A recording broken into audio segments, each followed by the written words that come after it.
Welcome to bird media. నేను మీ పవన్ కృష్ణమూర్తి. వైఎస్ఆర్సీపీ నేత గుంటూరు తూర్పు మాజీ ఎమ్మెల్యే మహమ్మద్ ముస్తాఫా కిడ్నాప్ కేసులో, అంటే ఆయన కిడ్నాప్ కాదండి, ఆయన కిడ్నాప్ చేయించినటువంటి కేసు. సో ఆ కేసులో అరెస్ట్ అయ్యింది రాష్ట్ర రాజకీయాల్లో ప్రస్తుతం చర్చనీయాంశం అవుతుంది. అది కూడా ఎక్కడ? గుజరాత్లో. ఎందుకనంటే గత కొన్ని రోజులుగా పరారీలో ఉన్నటువంటి ముస్తాఫాని నూజివీడు పోలీసులు గుజరాత్లో అదుపులోకి తీసుకున్నారు. అంటే మరి ఎక్కడి నుంచి ఏ విధంగా ఎలా వెళ్ళారు అనేటువంటిది వాళ్ళకే తెలియాలి. ఈ టెక్నాలజీ యూజ్ చేశారు. ఆయన మొబైల్ ఆచూకీని ఇవన్నీ కూడా ప్రత్యేకంగా ఒక బృందాన్ని ఏర్పాటు చేసి వాళ్ళని ఆయన వేరే బోట్స్ అన్నీ కూడా తెలుసుకుంటూ చూస్తూ మొత్తానికి గుజరాత్ వెళ్ళి అక్కడ అరెస్ట్ చేసినట్టుగా పోలీసులు అధికారికంగా వెల్లడించారు.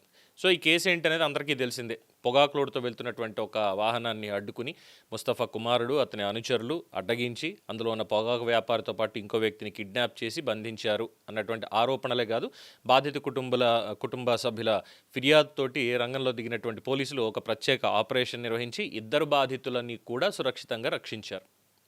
ఇప్పటికీ 5గురిని దీంట్లో అరెస్ట్ చేయడం జరిగింది. సో దర్యాప్తు కొనసాగుతున్నటువంటి క్రమంలో ముందేమో ముస్తఫా కుమారుడి మీద కిడ్నాప్ కేసు నమోదు చేశారు. తర్వాత విచారణలో మాజీ ఎమ్మెల్యే ముస్తఫా కూడా ఉన్నట్టుగా గుర్తించారు. దాంతో ఆయన మీద కూడా కిడ్నాప్, బెదిరింపులు, ఈ కేసు సెక్షన్స్ ఇవన్నీ కూడా పెట్టడం జరిగింది.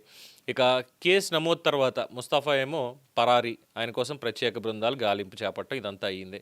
సో మొత్తానికి గుజరాత్లో ఉన్నట్టుగా పోలీసులు గుర్తించి అక్కడికి వెళ్ళి ఆయన అదుపులోకి తీసుకున్నారు. ఆంధ్రప్రదేశ్కి తరలించి కోర్టులో హాజరుపరుస్తున్నట్టుగా సమాచారం అందుతోంది. ఇంకా ఇందులో ఏమేమి ఉన్నాయి ఏంటి, చాలా విషయాలు వెలుగులోకి వచ్చేటువంటి అవకాశం ఉంది, దర్యాప్తు కొనసాగుతోంది అంటూ కూడా పోలీసులు చెప్పడం జరిగింది.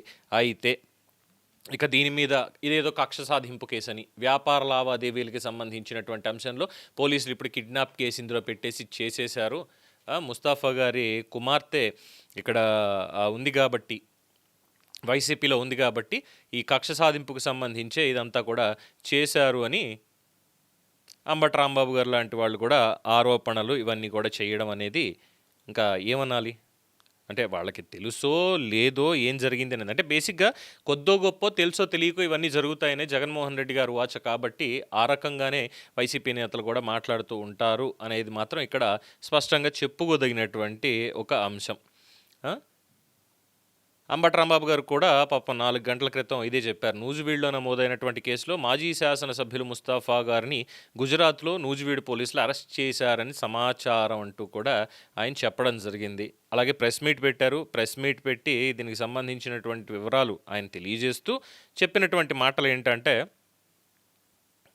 ఇదే వాళ్ళ కుమార్తె వైసీపీలో ఉంది కాబట్టి అందుకని చెప్పి ముస్తాఫా మీద కక్ష సాధింపు ధోరణితో చేశారు, వ్యాపార లావాదేవీల్లో ఉన్నటువంటి చిన్న చిన్న విషయాల వల్ల అని. అంటే అక్కడ కిడ్నాప్ ఇవన్నీ కూడా జరగలేదు అని చెప్పి అంబటి గారు లేదంటే మిగతా వాళ్ళు సర్టిఫికేషన్ ఇచ్చేయడం అనేది ప్రస్తుతానికి ఆశ్చర్యంగా ఉంది. పోలీసులేమో ఇద్దరిని కిడ్నాప్ చేసినటువంటి వాళ్ళని తీసుకొచ్చారు. సరే, ఇప్పుడు డబ్బులు ఇవ్వాలి, ఎవరన్నా ఫలానా వాళ్ళు అప్పున్నారు, కిడ్నాప్ చేసేస్తారా?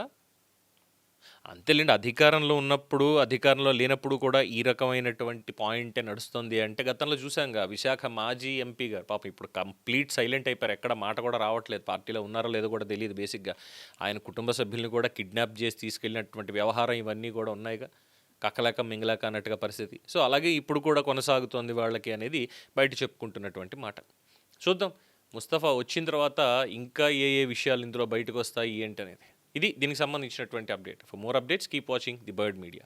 ఈ వీడియో మీకు నచ్చినట్లయితే లైక్ చేయండి, షేర్ చేయండి, సబ్స్క్రైబ్ చేయండి. మరిన్ని అప్డేట్ల కోసం మా వాట్సాప్ ఛానల్ను ఫాలో చేయండి.